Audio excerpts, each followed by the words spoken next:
So welcome everyone. We are now recording. Thank you for joining this Heard community webinar about business analysis in higher education.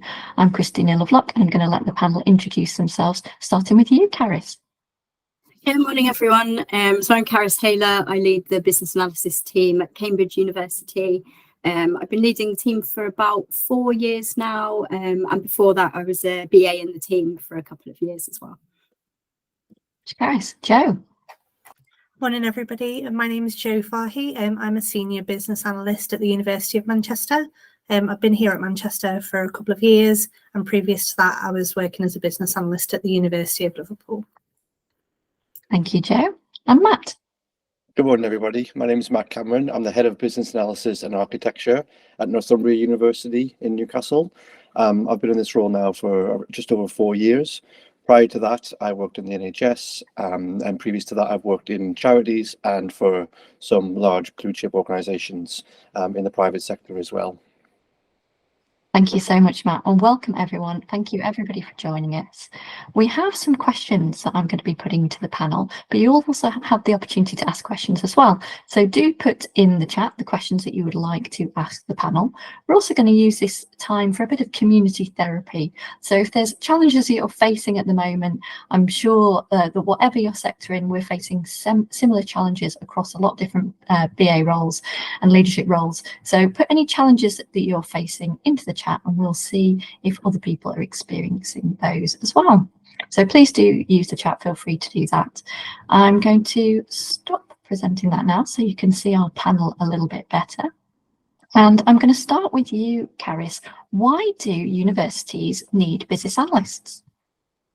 Yeah, that's an interesting question. I think the short and boring answer is the same reasons that other larger organisations need business analysts. So we have, of course, the same kind of basic systems and processes that all organisations have, so HR, finance, etc.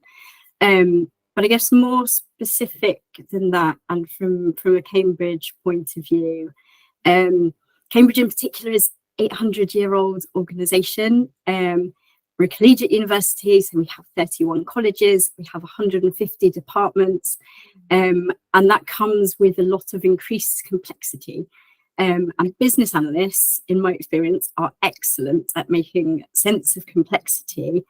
So a lot of our work at Cambridge as a BA is kind of at the upfront end, so kind of discovery of like working out what happens now and documenting it and communicating that to stakeholders in a way that's clear and kind of brings the clarity that that stakeholders can make decisions on. And then, of course, you know, same as other organisations, we'll take that those decisions, document requirements, and kind of seed that through into improving the systems and processes that support the university and make it kind of a world-leading university. Thanks, Carys. Matt, Carys mentioned there the age of her university. Your university is a lot younger. Does that present different needs of a BA? Yeah, definitely. So we see ourselves as what's called a challenger university, where we like to try and do things a little bit differently, try and offer something a little bit. Obviously, we've got Newcastle in the same city, which is a traditional Russell Group organisation. So we try and do things a little bit differently at Northumbria. We try and look at things without being the traditional university sort of model and ways of working, and that really helps us at times. And also, it can work against us at other times. But I think in terms of why we think we need business analysis, I think for me, what I was surprised at when I came to Northumbria was, and I see this across a lot of universities that I work closely with, is maybe the lack of commercial thinking at times, and that universities will simply just exist because they've always existed, and the students will just turn up in September and they will just pay the money, and they will come from abroad and pay whatever we ask them to pay. And we're seeing that not now necessarily being the case at universities across the UK and wider. So I think this is where business analysis can really benefit universities in particular, is to think about how can we do things a bit smarter and a bit more commercially focused as well. And for anyone who has joined the call who might not be in HE at the moment, do you want to just say a little bit more about Russell Group? Because I'm sure that's something that we'll mention again. Yeah. We've got a really good expression for it in Newcastle. We call it posh versus poly. So when Northumbria play Newcastle, in sports, we have we just call it posh free poly. So we're an old polytechnic college. Newcastle are an old proper university, posh poly. So yeah, that's the really crude way of describing it, but it works for us here in Newcastle. We have a special way of talking, as you can probably guess, but yeah. That's how I we refer describe to it up here. as keeping up with the Russells. It's like Yes, competitive that's a good one, yeah. nature across universities of all types and sizes. Joe, I'm going to come to you now for the next question. Do you think there's anything unique or special about higher education compared to other sectors you've worked in? Yeah, most definitely. So I think the culture here in higher education is very different to everywhere that I've previously worked. Everybody's really passionate about doing the right thing, and I've found that people are more often than not very proud to work for the university, and I'm certainly one of those people. It's quite a varied place to work for a business analyst. So we've got change portfolios that span teaching, research, professional services, estates. So no two projects are ever the same, and more often than not, I'm not interacting with the same colleagues from project to project. That keeps it very interesting. I have to say, from working in retail and in data previous to higher education, the governance here is a lot to get used to at first. So it's a lot slower than it is in the private sector. But I don't think that there's as much reluctance to sort of pause, review and stop if a change is needed. So previously where I'd worked, projects might have pushed on regardless. There's a bit more of a sunk cost fallacy focus here. So if it's not working for us, would we review it, pause it, stop it, and pick up something else? So a real focus on, are we doing the right projects, as well as are we delivering them in the right way? And yeah, it's just a bit madcap here with the addition of academics alongside professional services staff. So very different culture. Yeah. And Carys, compared to other sectors that you've worked in, how do you find higher education?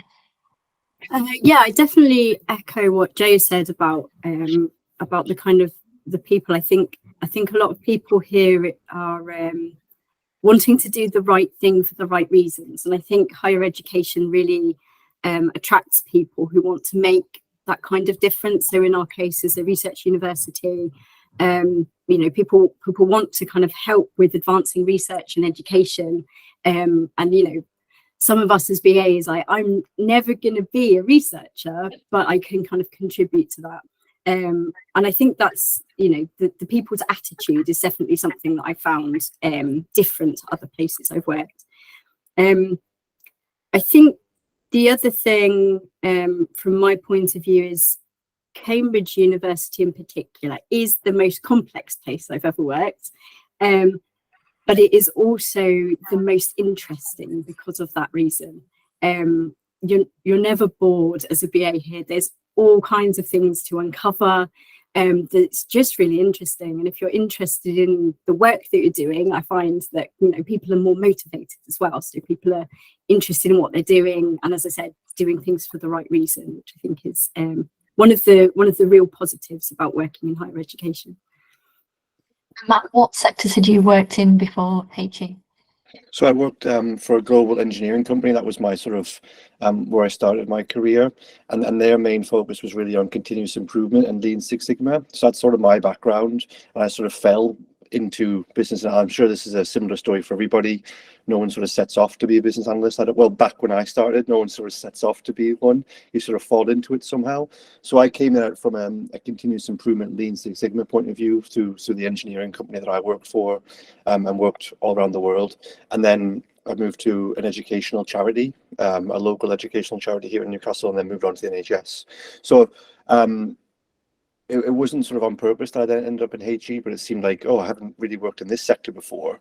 So comparing all of those previous sectors to HE, what I found really interesting was you work with some really senior stakeholders and business leaders who've never actually ever left academia. So that they went to school at 5 and they're now 55 and they still haven't left academia. And therefore and this isn't a criticism, but it's just interesting that people get to that level and they maybe haven't seen that level of what else is out there in terms of, ideas and ways of working. They've only ever known university life, and that can be a positive, but it can also be a negative when you're looking to sort of maybe grow and expand it and bring new ideas in. So that to me was a big eye opener when I joined Northumbria. I used to find myself kind of saying in the real world when I worked at a university, to try and bring in some of that experience of wider sectors. And Matt, I'm going to stay with you if that's okay. Some universities have no business analysts, or it's a new profession within universities, and some universities are much more mature on that journey. How do you think business analysis will continue to evolve in higher education? I think maybe like it evolved maybe in the last 10 or 15 years in the real world, to use your term, Tina. We've got a really strong network up here in the Northeast, and so me and my team meet with colleagues from Newcastle, from Sunderland, from Teesside, and from Durham as well, and all around sort of project management, business analysis, things like that. And I was amazed that some of them on our first few sessions asked me like, "Oh, what's business analysis?" These are huge organizations, and I was just really, me and my team were so taken aback by that. And at the same time, it's not to say that what they're doing is right or wrong, but it just goes to show that although maybe out there in private organizations or in other sectors, the role has maybe matured over the last 10, 15, 20 years. I think in HE it's still relatively new, and you can find organizations that simply are just starting on the BA journey or have yet to even begin, and some of them are quite mature. And a number that I speak to are having issues, and they've been burnt, I think, by using maybe substandard contractors or not getting the right people in who understand the sector and know what challenges it's facing. So some of them have maybe have a bad start and then think, well, maybe this just isn't for us, maybe this isn't for HE. And I'd really advise people to make sure that they know what they need from a business analysis before they start on that journey, to make sure they get it right. And Carys, the age of institutions doesn't always reflect the maturity of their practices. How are you getting on at Cambridge in that maturity journey for business analysis? Yeah, that's a good question. I've noticed actually that often when we meet other business analysts kind of out in the wild, they often assume that because we're Cambridge University, that our business analysis practice will be the most mature and kind of the cream of the crop. And unfortunately, I'm sad to say, I don't think we're quite there yet. BA has been around at Cambridge University longer than some of our other adjacent disciplines. We also have user researchers and UX designers, and BAs have been around for a good few years longer than that. So I find that we're often recognised by stakeholders and by project managers, etc., but not necessarily for what our full service could be. So I think people are very understanding of us doing process maps and user requirements, but less so on some of the more meaty stuff that we can do around making sure that we're making the right decisions. So we are actively kind of working on our service definition and how we can communicate that out to the rest of the business to although we understand what we can do, convincing others of the full service of the BA team is something that we certainly still need to work on. And I imagine that would be the same in other organisations in higher education and other places where it's kind of newer and only partially understood. Jo, I know you're in a similar situation in Manchester, working on that service definition. Yes, so we're kind of in the middle at the University of Manchester between Northumbria and Oxford. So we're 200 years young. Sorry, Cambridge, not Oxford, Carys. And we've got a practice of about 30 BAs currently. And we do have a defined service framework that we've taken inspiration from your book, as you mentioned, Christina, at the beginning. So the practice has been around for about 6 or 7 years now. I think it's quite well established within the IT Services Directorate that we've got here. So we've got close links with the Strategic Change Office, and we do manage to get our feet in the door for a lot of projects, and we do a lot of pre-project analysis and project initiation. So we're getting there. We find that a lot of stakeholders that haven't worked with our practice before come in and have a pre-existing idea of what a BA should do that they've got from another organisation that they've worked in, or with a different contractor that they've worked for, you know, as Matt mentioned. So we are kind of fighting against the tide a little bit to re-establish what a University of Manchester BA does as opposed to a BA anywhere else. But we're getting there, yeah. So I'll stay with you, Joe, because there's a question that's a really great question that I want to pick up from in the chat, which is about entry-level roles. So what is Manchester doing in terms of the pipeline of BA talent? So we've got quite I keep calling it a pyramid scheme. I shouldn't call it a pyramid scheme. Pyramid shape in terms of our practice. So we have a lead BA and then a number of senior BAs that sit underneath that, and then a number of BAs underneath those. And then we also have apprentice BAs. So we take apprentice BAs from different routes. We've got college leavers. So that's part of our social responsibility goals as a university. We have local college leavers at sort of 18 come in as apprentice BAs, and I'm lucky enough to manage them, which makes me feel really, really old. So we take them from that route, but we also have apprentice colleagues who come from within the business that have got that really established business knowledge of the University of Manchester, and then we wrap around the sort of BA specific techniques and tools in terms of forming their knowledge. But we find with both of those groups of people, they've all got the BA mindset, as we call it. So they're curious or nosy in my case. They're good at asking questions and digging down to what the real issues are. So entry-level BAs, we do have sort of an entry-level position where we would take people based on their experience, and we really do look for skills. So when I'm advising people, if they ever contact me about how do I get into an entry-level BA role, I'd say look for problem-solving experience, look for questioning experience, look for opportunities for you to really get involved and shape and ensure that you're delivering the right thing. It doesn't have to be a full-scale project, even if it's just a small change initiative. And that's what we really embody in our recruitment process here at Manchester as well. Thanks, Joe. That's really inspiring. Matt, the question in the chat said, are universities reluctant to take on junior BAs? Do you think there's any truth to that?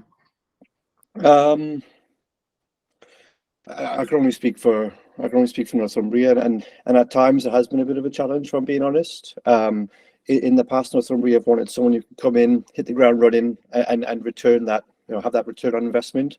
It's something that, in my role, I've really tried to push against and say and show them that the value. We've got such a, I think someone mentioned in the chat as well, I think it was Anna who said in the chat, they look at students coming through, and that's such a great opportunity for university. You've got all these people who are looking for their first job, who are hugely qualified and keen and hungry to succeed, and they're literally like on your doorstep. They're literally working next door to you. So we try and tap into that wherever we can. So we've started like a work placement thing here at Northumbria in terms of how we can open the door to not even recent graduates, but to current students, and to get them involved. We do a project management degree at Northumbria, so it'd be crazy if we didn't offer some sort of project management training or experiences for that.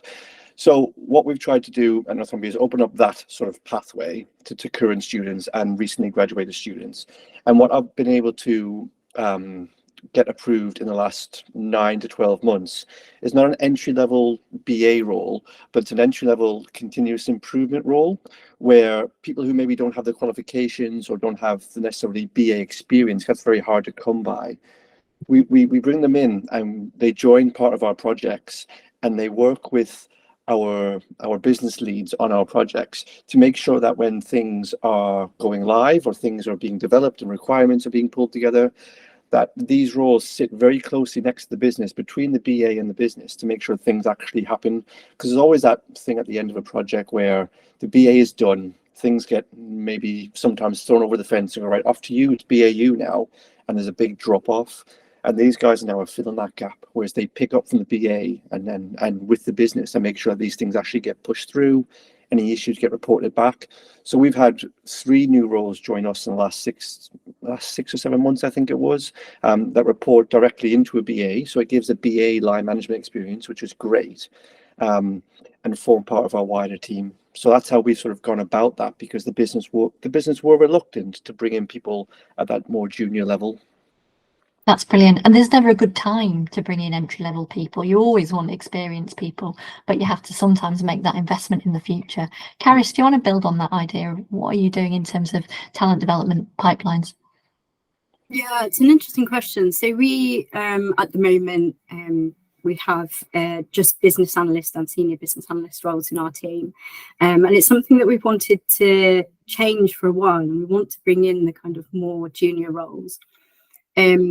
One of the challenges we've got is that we have a kind of a tricky funding model for some of our projects. So often we'll get a project or a program that's funded for a particular amount of time. And of course, with that funding, the stakeholders want to have people who are competent that are going to come in and you know, get on with it and be able to do the work and hit the ground running. So it's difficult to, you know, kind of pitch bringing in a junior role, because you want to kind of pair them up with someone who's experienced.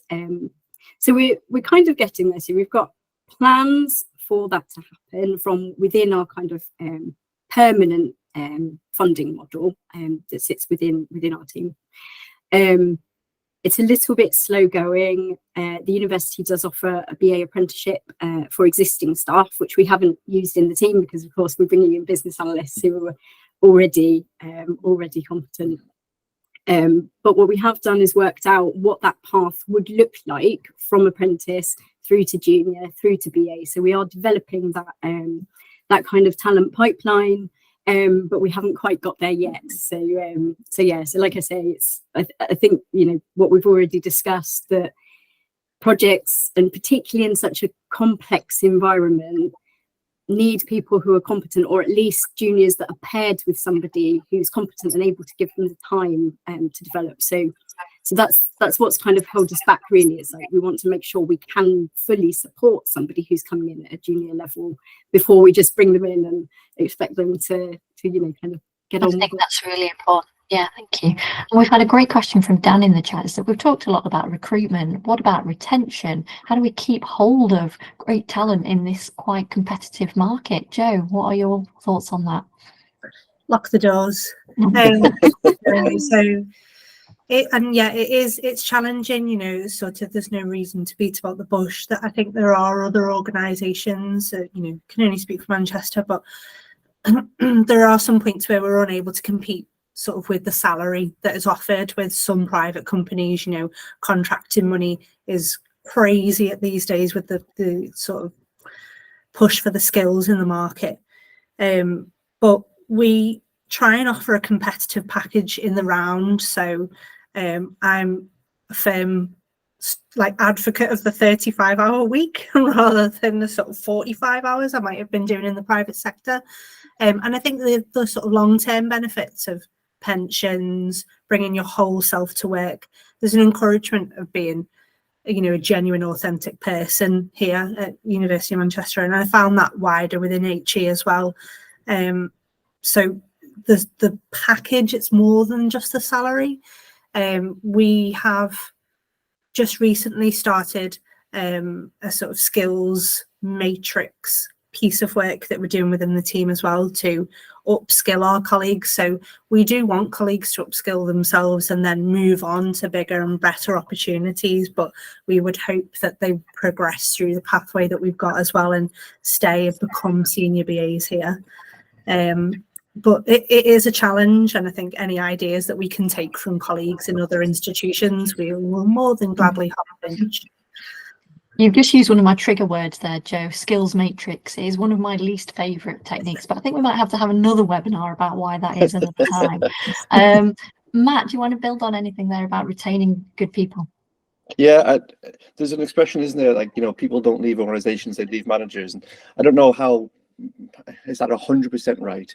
But there is definitely some truth in it. And I think we don't offer the best wages. However, the full package is quite hard to match from other points of view in terms of annual leave, flexibility, progression, training, access to a load of really good benefits in the pension that was mentioned. And I think it's just about being really clear with people when they do join to say, look, you might get a better salary elsewhere, but the projects that you work on might be quite not as interesting. The people that you work with might be not quite the atmosphere that you want, and so on. So in my 4 and a bit years here, we've only had 2 people leave from a BA point of view, which we're really, really proud of. That's not in any of the targets that I work towards, but that's probably one of my best achievements at the university is the retention that we've had within the team. And whenever we put an advert out there, we have people internally more than anything desperate to join our team, and it just sounds quite big-headed to say that, but that's where we are as a team, and how we've built our reputation. And we've got to be really realistic with the wages that we offer. But like I say, I think it's about people seeing the good that we bring to the university. And from my point of view as a manager and as a leader of the team, it's about finding what motivates people as well. So if you know that certain people love working on technical projects or more student-facing projects, making sure you keep them interested and engaged, and because then they know if they go to an accountancy firm, they're not doing those type of projects, they're working on accountancy software. Obviously we've got a big Sage is huge in the Northeast in terms of the sort of hoovering up talent, and we say that's great, Sage are an amazing company on the stock market, and they're massive, but you'll work on accountancy software and that's what you'll do. Whereas at university you can see the plethora of sort of projects that you work on and keep you engaged and interested. And brownie points for you, Matt, because you've mentioned one of my favourite things there, which is job crafting, which is allowing people to change the role, work on the types of things that is most engaging for them. And that's not going to be the same for every person.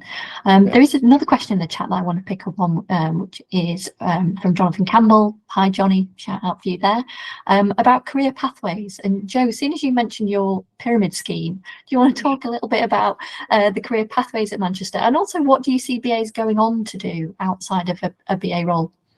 Yeah, no, that's a good question. So the sort of pathway that we've established is the apprenticeship route that I've already talked about, but a sort of next level up from that, which is, we wouldn't call them junior BAs, but they're sort of non-senior BAs. And we do look for sort of existing skills. We don't look for any formal qualifications. Ideally, if we were taken from somebody within the business, we would just look for experience on projects, working on projects as an SME. We've got colleagues working within our practice that previously were SMEs on projects and have come over into the BA role. But if we were looking at recruiting, we just look for experience. So not necessarily having a BA title isn't something that's very important to us. It's more being able to show that you've got that relevant experience to what we're looking for.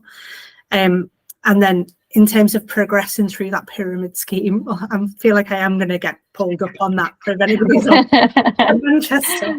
Please don't tell Vicky.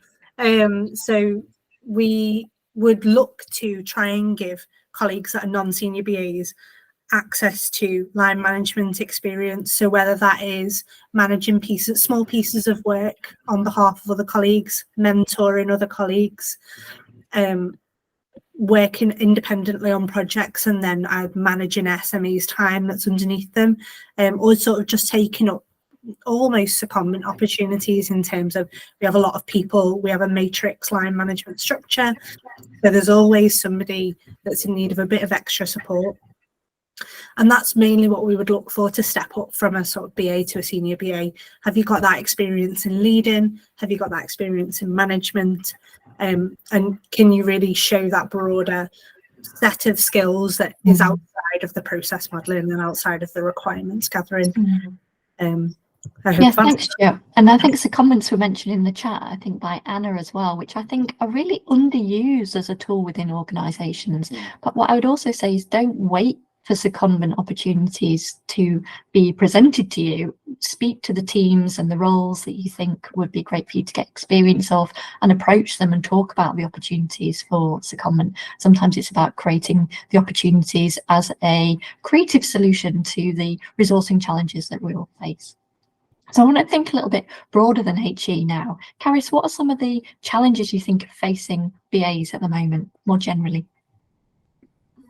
Yeah, that's a good question. I think one of the things that we've experienced here at Cambridge, and that I know other BAs elsewhere have experienced, is the kind of emergence and popularity of other adjacent roles. So things like product management, user research, service design, kind of a particular hot topic at the moment. And I think often BAs are kind of perceiving that as perhaps kind of chunks of the role being kind of taken away and given to other roles.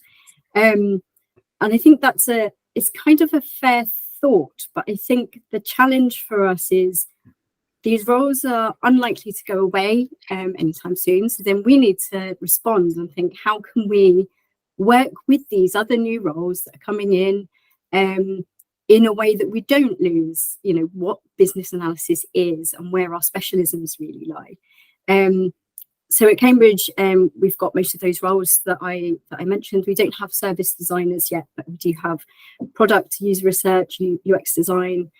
And in each case, I think it's been okay. There's been kind of nervousness from BAs when, a BA has to start working with the user research and they're kind of going, well, I would often do that bit. But in the reality here that we found is that you pair up a business analyst looking from the business perspective and a user researcher looking more from the user perspective, and they've worked out between them how to make it work and to go deeper on both sides. So I don't think it's necessarily having to be a problem, but I think it's something that we do kind of perceive with nervousness of other roles coming in. I feel like around it. Did that make sense? It's fine. I think there is a lot of turf wars going on at the moment. Matt, any other challenges that you want to highlight? Yeah, I think Carys has summed it up really nicely there, to be fair. I think there is that sort of dilution of the traditional BA role that now you see it in, like, oh, you read some job specs and you think, well, that was a BA bit, and there's some BA bits over there too. And I think it's just, this is going to sound quite extreme, but it's like adapt or die for the BA role. Do you know what I mean? You can't just go, oh no, I'm a BA and I know what I do, and this is me for the next 30 years. It's like, well, no, that's not how things work now in terms of emerging technologies, whether it be, like AI tools and things like that, whether it be emerging ways of working and practices. Things are changing. So I think it's just about being really flexible and going, I know what my core skill set and my value is to an organization in my role. That might change in terms of what's on a job spec or what I'm being asked to do. So I think it's just about keeping your mind open to go, okay, I know I need to always be learning. The moment you think you've cracked it is the moment you start going backwards, and a new role or a new person will just overtake you, and then the role itself will then just die out. So it's a bit animal kingdom-y, isn't it? It's that adapt or die sort of mindset, I think. Yeah, survival of the fittest for the digital profession. Jo, anything that you want to mention? No, I think Carys and Matt have covered it really well there. But yeah, it is about sort of becoming that T-shaped BA, isn't it? And as you've mentioned already, Christina, sort of job crafting. So being able to absorb from other disciplines and colleagues that we work with, what we can then integrate into our own practices and continue to grow into other disciplines outside of business analysis. I don't think that harms business analysis in any way. It only makes it stronger in taking that knowledge through into other disciplines. But yeah, it is a challenge. I think it's about the scale of organisations that we work in as well. When we work in large organisations, they're going to have more specialisation of roles because of the scale of change that they're trying to deliver. Working in smaller organisations, they don't have the luxury of employing every specialist role that exists. So that's when you end up with a job title that's BA/PM/ lots of other things as well. So I don't think we have to be so worried as we are as a community, because our skill set is really valuable, and a lot of organisations recognise it, and they might recognise it in a number of different job descriptions. So it's our skill set that I think is valuable, as most valuable. So I do want to end on a high, so I'm going to talk a little bit about benefits. So we've touched on some of these, but Carys, what do you see as some of the main benefits of working in HE? So I think there's lots and lots of benefits. I think as we kind of touched on earlier, the kind of the environment and people kind of aligning with the mission of higher education, for me is a really big plus. You know, working in higher education, I've always found that people are, as I said earlier, trying to do the right things for the right reasons. And I think that makes a huge difference in what it's like to kind of get up and go to work every day and speak with your colleagues. I think there's some other things too. So I think higher education has a good work-life balance, certainly compared to some other more commercial organisations that I've worked for in the past. Well-being is taken much more seriously than I've experienced in other places.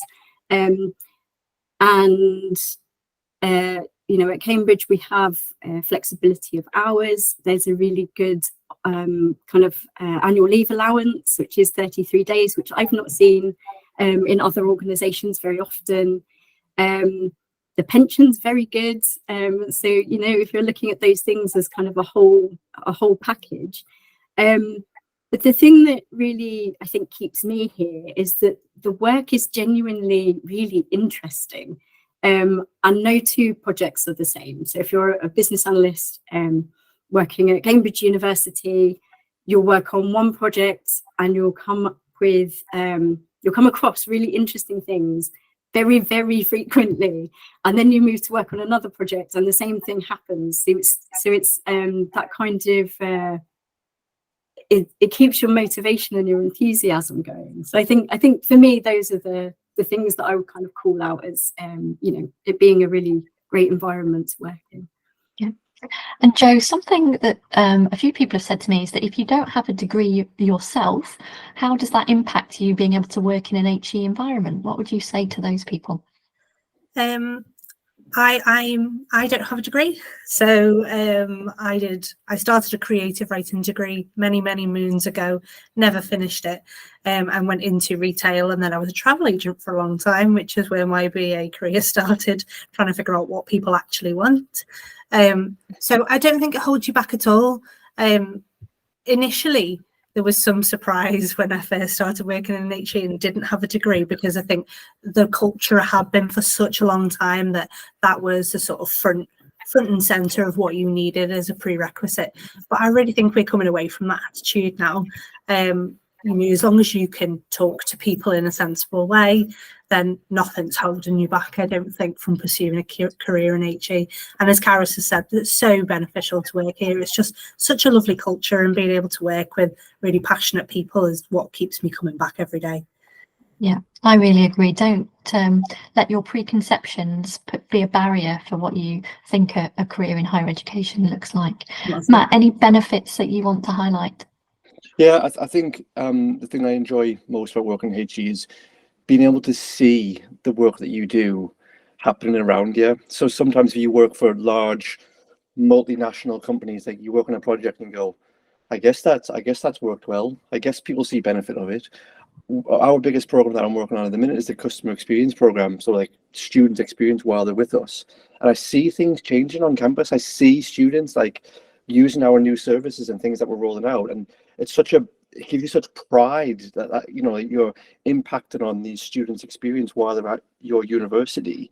And it really feels like you're making a difference. Whereas sometimes it can feel like, yeah, like who is this impacted? Who is this benefited? And I think in higher education, you really get that sense of it's a big organization, but sometimes it feels really small. And the stuff that you do is having an impact on people that you can just walk down to campus and see it, which I think is brilliant. And it gives you that sort of job satisfaction feeling that makes you want to do a great job and makes you really want to make a difference for the students and also for the staff as well.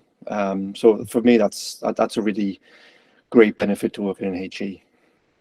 And we've had a final question, is what advice would we offer someone who wants to get into higher education and wants to work as a BA or another role? Carys, what's your kind of top piece of advice?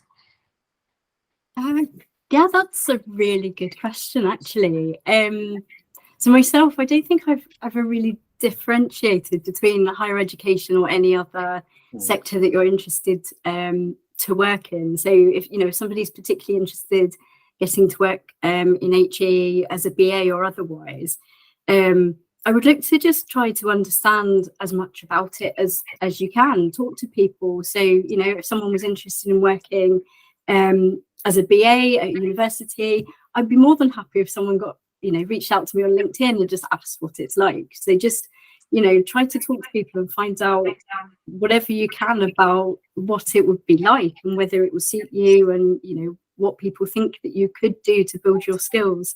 But yeah, I mean, I don't think there's anything specific to HE that I could come up with that wouldn't align with any other organisation that you'd be interested in.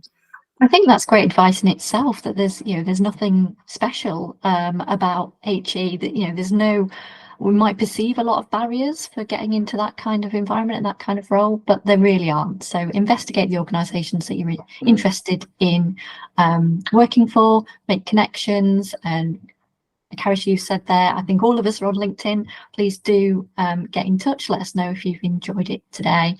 It is hard with virtual events, knowing whether the audience has valued the contributions that you've made as a panel. So do get in touch with the panel members. Tell them what you like. Tell them what you particularly stuck with you from their contributions to the panel today. Now, I do have a bit of exciting news to share with everybody who's stuck with us to the end of this webinar, that Heard Consulting is launching a community calendar. That means we're going to be bringing together in one place all kinds of events that are going to be interesting to business analysis, product and digital professionals, regardless of the organisations that's hosting those hosting that event. Some will be online, some will be in person, some will be free, and some will be paid for.